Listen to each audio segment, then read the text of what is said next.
महाराज जी, आत्मज्ञान और अध्यात्म मार्ग में सबसे बड़ा अंतर क्या है? इसमें कौन सा मार्ग हमें उसी को तो अध्यात्म कहते हैं। आत्मज्ञान को ही तो अध्यात्म कहते हैं। अध्यात्म कहते हैं किसे? कोई अंतर? वही तो जल, वार, तोय, पानी, इसमें कौन श्रेष्ठ है? बात तो एक ही है ना। जल, वार, तोय, पानी में हम पानी के ही पर्यायवाची शब्द कह रहे। तो आत्मज्ञान, भगवदानंद, अध्यात्म मार्ग, अध्यात्म ज्ञान, एक ही बात तो है। समझ रहे ना? महाराज जी, ये शायद ज्ञान मार्ग और भक्ति मार्ग को समझना चाह रहे हैं आगे। हाँ, ऐसे भेद पूछोगे तो समझ में आ जाएगा कि भक्ति मार्ग में और ज्ञान मार्ग में क्या अंतर। भक्ति मार्ग और ज्ञान मार्ग सिद्धांत तक दोनों एक चलते हैं, सिद्धांत दोनों के एक है और लक्ष्य दोनों का बदल जाता है। एक दासोहम में पहुंच जाता है और एक शिवोहम में पहुंच जाता है। सोहमस्मि तिव्रत्य खंडा, मैं वही परमात्मा हूं। ज्ञान मार्ग में अनुभव होने लगता है अहम ब्रह्मास्मि। लेकिन भक्ति मार्ग में दास दासोहम, मैं भगवान का दास हूं, भगवान के दासों का दास हूं। इतना अंतर। सिद्धांत दोनों के एक ही है, संयम नियम के सिद्धांत दोनों के एक ही है, भगवत चिंतन आत्मचिंतन के सिद्धांत एक ही है। लेकिन परिणाम दोनों का जो अलग अलग चिंतन का हो जाता है। एक का चिंतन होता है तत्वमसि, तत्वम आशी, और एक का चिंतन होता है दासोहम, मैं भगवान का दास हूं, या दास दासोहम, मैं भगवान के दासों का दास हूं। इतना अंतर हो जाता है। समझ पा रहे हो? साधन मार्ग थोड़ी दूर तक एक जैसा चलता है, चाहे वो भक्ति मार्ग का हो चाहे ज्ञान मार्ग का हो। यम नियम संयम, इंद्रियों का दमन, मन का दमन, ब्रह्मचर्य व्रत, निरंतर सतोगुण सेवन, निरंतर शास्त्र स्वाध्याय, शास्त्र चिंतन, संत समागम, ये सब दोनों का एक जैसा चलेगा। लेकिन चिंतन फिर अलग अलग हो जाता है। एक का आत्मचिंतन होता है तो तत्वमसि में, अहम ब्रह्मास्मि, और एक का दास दासोहम, मैं भगवान का दास हूं, भगवान का सखा हूं, भगवान हमारे मित्र हैं। कई तरह के भाव हैं हमारी भक्ति में। भगवान के रिझाने के शांत, दास्य, सख्य, वात्सल्य और गोपी सहचरी, ये भावों के द्वारा हम भक्ति का आनंद लेते हैं। इसमें कई भाव, उसमें एक ही भाव है अहम ब्रह्मास्मि, और वो सत्य है, कोई इसमें अंतर नहीं है। दोनों मार्ग सत्य है, दोनों का परिणाम एक ही निकलेगा। जाके जब फल निकलेगा तो भगवदानंद, परमात्मानंद, आत्मानंद, विज्ञानानंद, अखंडानंद, जो भी कहो वो एक ही है। जैसे घाट अलग अलग है, यमुना स्नान एक ही है, यमुना जी एक ही है जी। ईशान शर्मा जी, बेंगलोर से। राधे राधे महाराज जी। महाराज जी, किसी संत या गुरु के समीप अगर हृदय में डर का आभास हो तो इसका क्या? बहुत अच्छा है, बहुत अच्छा है। जो गुरु और संत से डरते हैं वो अभय हो जाते हैं, वो माया से फिर नहीं डरते। जो संत और गुरु से नहीं डरते उनसे अपराध बनता है, फिर वो माया से भयभीत हो जाते हैं। अभय होए जो तुम्हें डराई, यही डर ही डर पे हरिवंशित, जिनो भ्रमय गुण सलिल पर, जी नामन मंगल लोक हरिपद भजन। अपने साहब से डरना चाहिए, अपने गुरुदेव से डर लगे, कहीं हमसे कोई ऐसा अपराध न बन जाए कि हम गुरुदेव के सामने जाने लायक न रहे, कहीं हमसे कोई गलती न बन जाए। तो डर होना चाहिए, गुरुदेव का डर होना चाहिए। हम संसार में कभी कहीं भयभीत नहीं हुए, लेकिन अपने गुरुदेव से डरते हैं। गुरुदेव के समीप जाते ही पूरा हृदय कांप उठता है, कोई गलती ना हो जाए, कोई त्रुटि ना हो जाए, तो हम गुरुदेव से कभी विमुख ना हो जाए। इसलिए एकांत में भी डर लगता है। हमारे गुरुदेव सब जानते हैं, अगर हमसे कोई गलती हुई तो गुरुदेव जान जाएंगे, और गुरुदेव जान जाएंगे तो हमारा त्याग कर देंगे, फिर हमारा होगा क्या? गुरुदेव के बिना हमारा कोई अस्तित्व नहीं। इसलिए संत और गुरुदेव से डरना बहुत अच्छी बात है, पर इतना ना डरे कि उनसे विमुख हो जाए, इतना न। एक मर्यादा का डर, एक मर्यादा का डर होता है। और कोई भयभीत थोड़ी करते हैं गुरुदेव, गुरुदेव कोई ऐसे थोड़ी कि भयावने हो, लेकिन एक मर्यादा होती है गुरु शिष्य के बीच में, उस मर्यादा का भय होता है। रवि प्रकाश विजय जी, राजस्थान से। महाराज जी, भगवत प्राप्ति के लिए मन की स्थिरता आवश्यक है, लेकिन मन के विचलित रहने पर मन की स्थिरता या दृढ़ता के उपाय क्या हो सकते हैं? बार बार जहां मन जाए वस्तु, व्यक्ति, स्थान, घटना, परिस्थिति में वहां से हटा करके अपने लक्ष्य में लगाना, भगवान के नाम में लगाना, रूप में लगाना, भगवान की लीलाओं के चिंतन में लगाना। या दूसरा, जहां जहां मन जाए हर वस्तु, व्यक्ति, स्थान, घटना में भगवान को देखना कि ये वस्तु में भगवान है। जब सृष्टि नहीं थी तब भगवान ही थे, जब सृष्टि नहीं रहेगी तो भगवान ही रहेंगे। तो बीच में क्या है? भगवान ही तो है। कोई ऐसी जगह नहीं, कोई ऐसा कण नहीं, कोई व्यक्ति नहीं जिसमें भगवान ना हो। तो जिस वस्तु, व्यक्ति, स्थान, घटना पे मन जाए वहां से हटा हटा करके भगवान के नाम में लगाना, या वहां भगवान का दर्शन करना कि इसमें भी तो भगवान है, इसमें भी तो भगवान है। तो हर समय भगवान का चिंतन करने से मन एकाग्र होने लगता है। ये अभ्यास करत करत अभ्यास के जड़मत होत सुजान, रस्सी आवत जात ही सिल पर होत निशान। तो जब हम बार बार अभ्यास करेंगे, अतिशय रगड़ करे जो कोई तो अनल प्रगट चंदन ते होई, चंदन से आग पैदा हो जाए यदि अतिशय रगड़ की जाए। तो जब हमारी जबान में बार बार रगड़ होगी राधा राधा राधा, या जो नाम प्रिय हो, और बार बार मन हटाकर राधा राधा राधा, तो हमारा मन एकाग्र होने लगेगा। जहां मन एकाग्र हुआ और भगवदानंद मिला, बस यम लब्ध्वा चापरम लाभम नामन्यते अधिकम। इससे अधिक कोई लाभ नहीं है। जिस समय भगवदानंद की अनुभूति होती है उस समय फिर मन कहीं जाता ही नहीं। ब्रह्मादिक के भोग सब स्वर्गलोक मर्त्यलोक की तो बात जाने दो, ब्रह्मलोक के भी भोग विष के समान लगते हैं जिसको भगवदानंद की अनुभूति होती है। ब्रह्मादिक के भोग सब विषम लागत ताय, नारायण ब्रज चंद की लगन लगी है जाए। इसलिए खूब नाम जप करो, बार बार मन को हटा हटा करके नाम में लगाओ, तो इस अभ्यास से धीरे धीरे वश में हो जाएगा। मोहित सेठी जी गुरुग्राम से। राधे राधे महाराज जी। श्री हरिवंश महाराज जी, पहले 25 वर्षों तक आर्थिक कठिनाइयों के कारण मैंने पढ़ाई और अब ऑफिस के काम को ही श्रेष्ठ कर्म मानकर अब तक जीवन बीता, बस इस आशा में कि परिवार को संभालूं। लेकिन जब से आपको गुरु स्वीकार किया तब से समझ आया कि जीवन का एकमात्र लक्ष्य भगवान को पूर्ण रूप से समर्पित होना है। महाराज जी, अब इस ओहदे पर पहुंच चुका हूं कि जहां रोज 13-14 घंटे काम करना पड़ता है और साथ में नाम जप में महाराज जी बहुत कठिनता आ रही है। केवल 1 ही घंटा दिन में दे सकता हूं नाम को। महाराज जी, अभी मन में पीड़ा होती है, चिंता होती है, डर भी होता है। लेकिन 14 घंटा हर समय आप बोलते तो नहीं रहते ना, क्रियाएं भले कर सकते थे, कोई भी क्रिया, और उसमें भी हमें मिनट सेकंड का तो समय मिलता है ना, उस मिनट सेकंड को राधा राधा राधा और पूरे के पूरे 14 घंटे भगवान को समर्पित कर देना।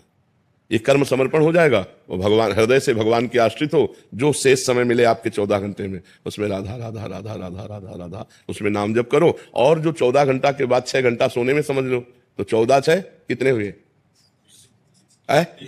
20 हुए। तो 4 घंटे तो अभी बचे, वो 4 घंटे कहां दोगे? महाराज जी, क्या होता है कि जैसे 14 घंटे काम कर रहे हैं रेगुलर, उसके बाद भी क्योंकि आदत ऐसी पड़ी हुई है कि उसी के बारे में सोचते रहते हैं कि उसके नहीं, गलत बात, इसी को सुधारो। वो स्थायी चीज नहीं है। मरोगे तो ना ऑफिस जाएगी और ना ये सब कार्य जाएंगे तुम्हारे। एक कर्तव्य पूजा है, हम 14 घंटे समय उसको दें। हम नहीं कहते कि आप 14 घंटे समय मत दो, 14 घंटा समय दिया, इसके बाद कार्य प्रणाली की स्टाफ। अब हम दूसरा अपने जीवन को पारलौकिक उन्नति के लिए अब हम थोड़ा सत्संग सुनते हैं, थोड़ा शास्त्र स्वाध्याय करते हैं। 1 घंटा ले लो उसका मार्जन करने का, हमारे द्वारा उसमें से क्या गलती हुई, क्या उन्नति के लिए हमें करना चाहिए, उस पर विचार कर लो। तो 3 घंटे फिर भी बचते हैं, तो 3 घंटे भजन करो, शास्त्र स्वाध्याय, ठाकुर सेवा, नाम जप। 3 घंटे भागवतिक करो, 14 घंटे संसारिक करो, 1 घंटे दोनों कार्यों के चिंतन का करो, 6 घंटे सो जाओ। पूरा विभाग हो गया 24 घंटे का। ईमानदारी से यदि करो तो भजन के लिए सबको टाइम है, और बेईमानी करो तो किसी को टाइम नहीं है। बोले हम तो गृहस्थ हैं, बस एक शब्द में मारा कि पूरा का पूरा जीवन बर्बाद कर दिया। अरे गृहस्थ हो तो क्या हर समय तुम काम में लगे रहते हो? 12 घंटे 14 घंटे काम करने के बाद 6 घंटे सोने के बाद 4 घंटे बचे, हम 2 घंटे छोड़ देते हैं। 1 घंटा भोजन, 1 घंटा मनोरंजन, तो 2 घंटे भजन करो। 120 मिनट अगर भजन करोगे तो तुम्हें आनंद की प्राप्ति होने लगेगी। बेईमानी ना की जाए, मनोरंजन में, संसार के इस कार्यों में ही केवल जीवन नष्ट कर देने से जीवन का लाभ नहीं। जीवन का लाभ उस दिन की याद करो जिस दिन तुम मरोगे। हम तो अध्यात्म हमारा उस दिन के लिए तुम्हें बलवान बनाता है जिस दिन तुम्हारी मृत्यु आएगी। न तुम्हारी पत्नी साथ होगी, न तुम्हारा मित्र साथ होगा, न तुम्हारी ऑफिस साथ होगी, न बैंक बैलेंस होगा, न घर होगा, न कोई सामग्री होगी। क्या पूरा जीवन बर्बाद कर दिया। अब जाने के समय तुम्हारे पास क्या है? इस लोक से क्या लेके जाओगे? इस लोक से ले जाने के लिए भगवान नाम, राधा राधा राधा। जो नाम जप किया, जो परोपकार किया, जो धर्म किया, जो तीर्थाटन किया, ये तुम्हारे साथ जाएगा। तो मनुष्य जीवन में एक पक्ष उधर भी रखो, तो एक पक्ष आगे के संभालने के लिए भी रखो, परलोक संभालने का भी रखो। तो इसलिए 2 घंटे तो भजन करो ही। और 1 से 1.5 घंटा तो हो जाता है रोज का। जी हाँ, बिल्कुल ठीक है। और बीच बीच में नाम जप करते रहो, और शेष जो भी समय आपका वो भगवान को अर्पित करते रहो। ये कर्म समर्पण और भगवत स्मरण के प्रभाव से निश्चित भगवान की कृपा प्राप्त होती है। शीतल सिंह जी लखनऊ से। राधे राधे महाराज जी। महाराज जी, मुझे प्रभु पर इतनी आस्था नहीं थी पहले। मेरे साथ कुछ ऐसा हुआ कि फिर अभी आपकी अनुभूति होने के बाद मेरा नाम स्मरण और ईश्वर की ओर आस्था प्रबल हो गई है। अब हर समय नाम जप और प्रभु स्मरण होता है महाराज जी, प्रयास करती हूँ। परंतु प्रभु जी, मेरा मोह अब मेरे घर वालों से, रिश्तेदारों से खत्म सा होता जा रहा है। क्या मैं अपने घर वालों के प्रति अन्याय कर रही हूँ? नहीं, मोह खत्म हो जाए, लेकिन भगवत भाव करना चाहिए। सब में भगवान विराजमान है, और जिसका जिसके प्रति जो कर्तव्य है उसका पालन करे। पति को पति की तरह प्यार करे, पुत्र को पुत्र की तरह प्यार करे, रिश्ते नातेदारों को धर्म मर्यादा से प्यार करे। सब में भगवान है, लेकिन मोह किसी से नहीं। यही तो उत्तम बात है, यही तो भजन का फल है कि हम सबसे प्यार करें, सबको सम्मान दें, सब धर्म पूर्वक सबके साथ व्यवहार करें, लेकिन मोह हमारा किसी से नहीं। जी, अब ऐसा होता है कि कुछ भी करने से पहले मन से 2 आवाजें निकलती हैं, लगता है ये मैंने गलत किया या ये सही किया। कुछ इसमें मतलब हमेशा उलझन से नहीं, उलझन मत रखो, नाम जप करते रहो, शास्त्र विरुद्ध आचरण मत करो, गंदी बातों को सब कोई जानता है उनको मत करो। और गलत ये नहीं होता, हम परिवार से, जैसे बच्चा है तो हमारा मोह नहीं, लेकिन मेरा भगवान है, इसमें मेरे भगवान है, इसलिए हम बहुत दुलार करते हैं। हमारा कर्तव्य है उसको पढ़ाना, लिखाना, खवाना, पियाना। ऐसे पति मेरा भगवान है, उसके अनुसार कर्तव्य करते हैं, मोह हमारा नहीं है। यही भजन की तो प्रणाली है। भजन और प्यार सिखाता है। भजन ऐसा थोड़ी कि अरे वैसे नहीं, भजन प्यार सिखाता है। सबसे प्यार करो, सबसे प्रेम से, धर्म के अनुसार प्यार करो, और नाम जप करो, मोह किसी से करो मत। यही तो भगवान के मार्ग की पद्धति है। चाहत। राधे राधे महाराज जी। महाराज जी, भगवान की कृपा सब पर समान रूप से क्यों नहीं होती? कुछ लोगों को सुख और सफलता मिलती है जबकि अन्य को दुख और संघर्ष का सामना करना पड़ता है। इसके पीछे क्या रीजन है? नहीं बच्चा, भगवान की सब पर समान कृपा है।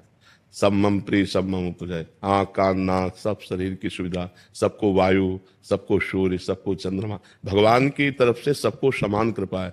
जैसे खेती पिता अपने पुत्र को 5 को दे, अब एक ने बबूल बोया, एक ने आम बोया, एक ने गेहूं बोया, एक ने चना बोया, एक ने गन्ना बोया, अब पाने को क्या मिलेगा?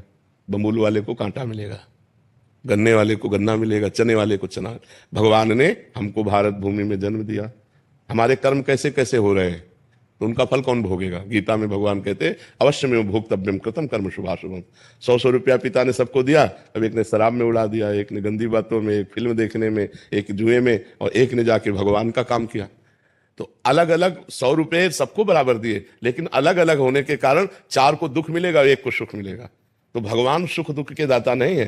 निज कृत कर्म भोग सुन भ्राता, को न काहू के सुख दुख कर दाता। अपने कर्म का भोग ही हमको भोगना। बच्चा, हम लोगों से कर्म खराब हो गए, भगवान ने ऐसा नहीं किया। भगवान का कोई प्रिय हो, भगवान का कोई अप्रिय हो, ऐसा नहीं। सब मम प्रिय, सब मम उपजाए, सब भगवान के बेटे हैं, सब भगवान से प्रकट है और सबको भगवान बराबर प्यार करते हैं। सब पर मोरी बराबर दाया, भगवान ने कहा। पर हमारे आचरण बिगड़ गए, हमारे कर्म बिगड़ गए। तो जैसे हम कर्म करते, पाप कर्म का फल दुख और पुण्य कर्म का फल सुख। तो हमारे द्वारा जब पाप कर्म अधिक होते तो हमें दुख भोगना पड़ता है। देखो नहीं मनमानी मनुष्य शरीर मिला है, मुर्गा खा रहे, बकरा खा रहे, गाय खा रहे, भैंसा खा रहे, राक्षस बने हुए लोग हैं।